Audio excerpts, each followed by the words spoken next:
Hello students, welcome to the new video of DK Goel Full Proof Solution Series. So students आज की video में करने वाले हैं क्वेश्चन नंबर 9। इससे पहले के पिछले क्वेश्चंस में पिछले वीडियो में करा चुका हूं। जिन स्टूडेंट्स ने वो वीडियो नहीं देखी है जाके देख सकते हैं। तो चलिए स्टार्ट करते हैं। क्वेश्चन देखिए, prepare accounting equation from the following and prepare balance sheet. हमें अकाउंटिंग इक्वेशन बनाना है और बाद में बैलेंस शीट प्रिपेयर करनी है। ठीक है, पहला पॉइंट देखिए, Raghu started business with cash 1,50,000। तो रघु मालिक है, उसने बिजनेस स्टार्ट किया। तो हम कौन होते हैं? हम तो फर्म होते हैं। तो इट मींस मालिक ने हमको पैसा दिया और बिजनेस स्टार्ट किया है। ठीक है, तो हम फर्म है तो हमारे पास क्या क्या आएगा? तो फर्स्ट पॉइंट लिखेंगे, स्टार्टेड बिजनेस विद कैश। क्या आया? मालिक ने हमें पैसा दिया। तो पैसा लिखने के एसेट होता है कैश, तो हम एसेट्स के अंदर हेडिंग बनाएंगे कैश की, और अमाउंट लिख देंगे कितना पैसा दिया है, 50,000। ठीक है, अब देखिए मालिक जो भी पैसा देता है ये पैसा हमें एक ना एक दिन उसको लौटाना है। तो इसलिए जो भी एसेट वो देता है वो सीधा कन्वर्ट हो जाता है इसमें कैपिटल। तो कैपिटल की हो जाएगी 1,50,000। ठीक है, उसके बाद देखते हैं आप एक लाइन खींचेंगे। फिर देखते हैं point number 2, boy goods for cash 80,000 and credit 40,000। अब मालिक ने क्या किया? सामान खरीदा है कितने का? 80,000 का और 40,000 का। मीन्स 80,000 रुपीज कैश देके खरीदा और 40,000 रुपीज का उधार खरीदा। तो सामान तो दोनों आ जाएंगे, पर पैसा कुछ जाएगा कुछ नहीं जाएगा। तो चलिए ट्रीटमेंट देखते हैं कैसे करेंगे। Second point, purchase goods. ठीक है, अब गुड्स कितने परचेज किए हैं? गुड्स परचेज किए हैं 80,000 के कैश में किए और 40,000 के उधार में किए। तो सीधा पहले तो स्टॉक बनाओ, क्योंकि सामान चाहे उधार खरीदो चाहे पैसे लेके खरीदो, सामान तो आ जाता है और सामान को बोलते हैं स्टॉक। तो यहाँ पे क्या होगा? 80,000 का स्टॉक भी आ जाएगा और 40,000 का स्टॉक भी आ जाएगा। ठीक है, दोनों आ जाएंगे। अब 80,000 रुपीज हमने चुका दिए मीन्स कैश दिया, तो कैश में से 80,000 माइनस चले जाएगा, क्योंकि हम कैश इतना पैसा हमारे से कम हो जाएगा तो हम माइनस कर देंगे। ठीक है, अब ये 40,000 रुपीज है, ये हमें फ्यूचर में चुकाना है। तो फ्यूचर में किसी को भी पैसा देना होता है वो हमारी होती है लायबिलिटी, और जिसको पैसा देना है हमें सामान से खरीदते हैं उधार, उसे बोलते हैं क्रेडिटर। ठीक है, तो यहाँ पे एक क्रेडिटर बनाएंगे कितने का? 40,000 रुपीज का। ठीक है, इस ट्रांजेक्शन में हमें कोई प्रॉफिट और लॉस नहीं हुआ, तो इट मींस कैपिटल में यहाँ पे कुछ नहीं है। ठीक, उसके बाद फिर से और उसके बाद देखते हैं next point, third point, goods costing 75,000 sold at a profit of 33.1/3% and half the payment received in cash। तो अकाउंट्स के अंदर 33.1/3 मेजरली बहुत बार देखने को हमको मिलता है। तो 33.1/3 कुछ बड़ी चीज नहीं है, इट इज वेरी सिंपल। मैं आपको अभी कराता हूँ। देखो कितने का सामान था? सामान हमारा था 75,000 का। इसको 33.1/3 के प्रॉफिट में बेचा है। तो कभी भी अकाउंट्स के अंदर 33.1/3 लिखा हो तो उसका सिंपल शॉर्टकट होता है मल्टीप्लाई इट बाय 1/3। कभी भी आपको 33.1/3 किसी भी चीज का निकालने को बोले तो सिंपल शॉर्टकट क्या है? हम मल्टीप्लाई कर देंगे किससे? 1/3 से। तो इसकी 1/3 से मल्टीप्लाई करेंगे तो कितना आएगा? 25,000। इट मींस क्या होगा कि 75,000 का सामान 25,000 के प्रॉफिट में बिकेगा। 20,000 के प्रॉफिट में बिकेगा मींस इसके अंदर हम ऐड करेंगे तो कितने में सेल होगा ये सामान? ये सामान सेल होगा 1 लाख में। अब 1 लाख में से कह रहा है जो पैसा है आधा हमको मिल गया, मींस इसमें से 50,000 रुपीज हमको कैश में मिल गए और 50,000 नहीं मिले। तो जो पैसा हमें नहीं मिलता है पर हमें फ्यूचर में मिलना है उसे क्या बोलते हैं? उसे हम बोलते हैं डेटर। ठीक है, तो यहाँ पे डेटर बन गया। अब कैसे करेंगे इस ट्रांजेक्शन को? थर्ड लिखेंगे, सोल्ड गुड्स।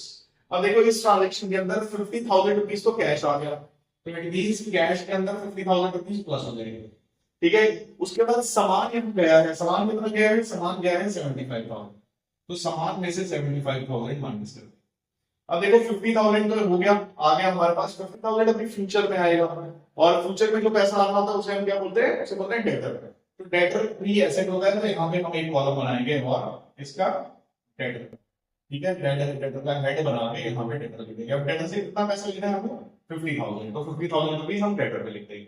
अब इस ट्रांजेक्शन पे हमें 25,000 का प्रॉफिट हुआ। 75 का 25 के प्रॉफिट में 1 लाख में बेचा। तो 25 का जब प्रॉफिट हुआ तो प्रॉफिट कहाँ आता है? प्रॉफिट हमारा रिकॉर्ड होता है कैपिटल। तो 25,000 रुपीज जो प्रॉफिट है कैपिटल में। ठीक है, इसके बाद फिर से एक लाइन पूछेंगे और नेक्स्ट पॉइंट देखते हैं, goods costing 10,000 sold for 12,000 on credit. अब क्या हुआ? 10,000 का सामान हमने 12,000 में बेचा पर उधार बेचा है, तो सेम जैसे पहली ट्रांजेक्शन करी थी वैसे ही करेंगे इसमें। ठीक है, फिर से लिखेंगे सोल्ड गुड्स, 10,000 का सामान 12,000 में बेचा। देखो पैसा तो आएगा नहीं, तो पैसा तो दिया नहीं किसी ने, तो कैश में कोई भी ट्रांजेक्शन नहीं होगी, पर सामान जो है वो 10,000 में कम हो जाएगा क्योंकि हमने 10,000 का सामान बेचा है, और फ्यूचर में वो पैसे देगा, और वो देगा पैसे कितने, 12,000। तो फ्यूचर में जब हमें किसी से पैसा लेना होता है वो डेटर होता है, तो इट मींस डेटर में इसको प्लस कर देंगे। अब देखो यहाँ 10,000 का सामान हमने 12,000 पे बेचा है, मींस 2,000 का प्रॉफिट हो गया। 2,000 का प्रॉफिट हम कहां लिख देंगे, 2,000 का प्रॉफिट लिख देंगे कैपिटल के अंदर। ठीक है, ये भी हमारी ट्रांजेक्शन होगी। नेक्स्ट ट्रांजेक्शन देखते हैं, paid for rent 2,000 and salaries 4,000। Paid for rent, rent दिया है और सैलरी दी है, सिंपल पॉइंट है, कैसे लिखेंगे, पेड रेंट एंड सैलरी, दोनों में ही कैश कम होगा।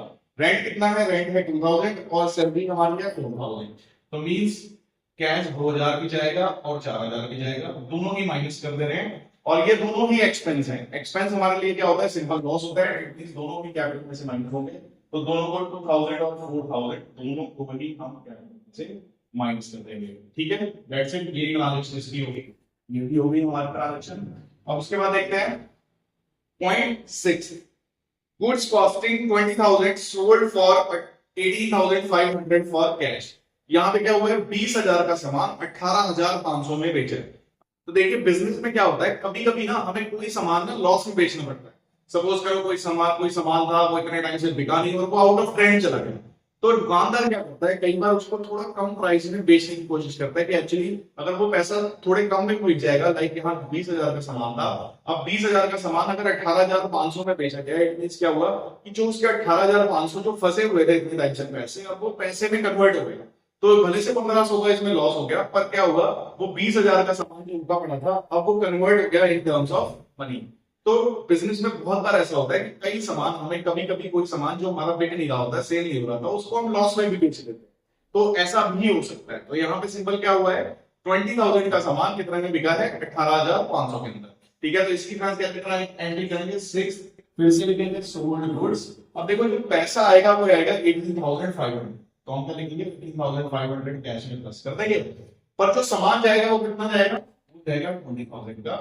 ठीक है, और ऐसा हमने क्यों किया, हो सकता है कि ये सामान बिक ना रहा हो। ठीक है, तो अब यहाँ पे हमें 1,500 का लॉस हो गया, तो लॉस कहाँ रिकॉर्ड करते हैं, लॉस हम सीधा रिकॉर्ड करते हैं कहाँ पे, कैपिटल के अंदर, तो कैपिटल के अंदर से 1,500 हम माइनस कर देंगे। ठीक है, दैट्स इट, ये ट्रांजैक्शन हमारी कंप्लीट हो गई है।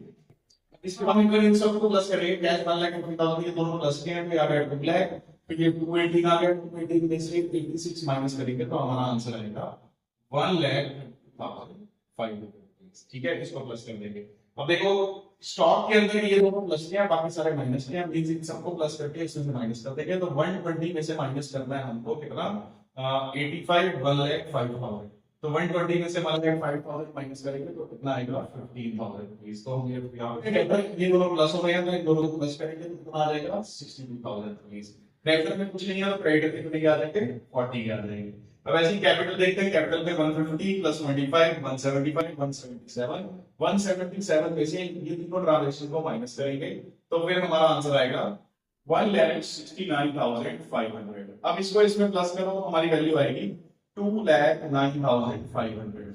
यही आंसर हमारा क्या जाएगा 9,500। अब देखो दोनों तरफ हमारा आंसर बराबर आ गया, इट मींस यहाँ पे अकाउंटिंग इक्वेशन सेटिस्फाई होती है। अब आगे देखिए, इस क्वेश्चन में हमसे बैलेंस शीट भी मांगी गई, तो बैलेंस शीट का फॉर्मेट हमने यहाँ बना लिया है, लायबिलिटी सम और एसेट्स।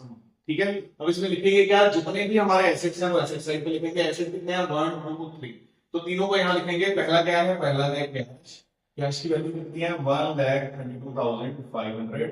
नेक्स्ट है स्टॉक, तो स्टॉक को लिखेंगे, वैल्यू कितनी है स्टॉक की 15,000। और फिर नेक्स्ट है डेटर, तो डेटर को लिखेंगे और वैल्यू कितनी है 62,000। फिर आ जाओ लायबिलिटीज वाले साइड में, पहले नंबर पे क्या है क्रेडिटर, तो हम लिखेंगे क्रेडिटर कितना है 40,000। फिर है कैपिटल, कैपिटल लिखेंगे, कैपिटल कितनी है 169,500। ठीक है, अब दोनों साइड पे टोटल करेंगे, इस साइड पे टोटल कर रहे हैं तो 2,09,500 आ रहा है, और इस साइड पे टोटल करेंगे तो वो भी आएगा 2,09,500। ठीक है, तो बैलेंस शीट का भी हमेशा दोनों साइड का आंसर बराबर है। ठीक है, तो आई होप आपको ये क्वेश्चन अच्छे से समझ आया होगा। See you guys in the next video with the next question of this chapter.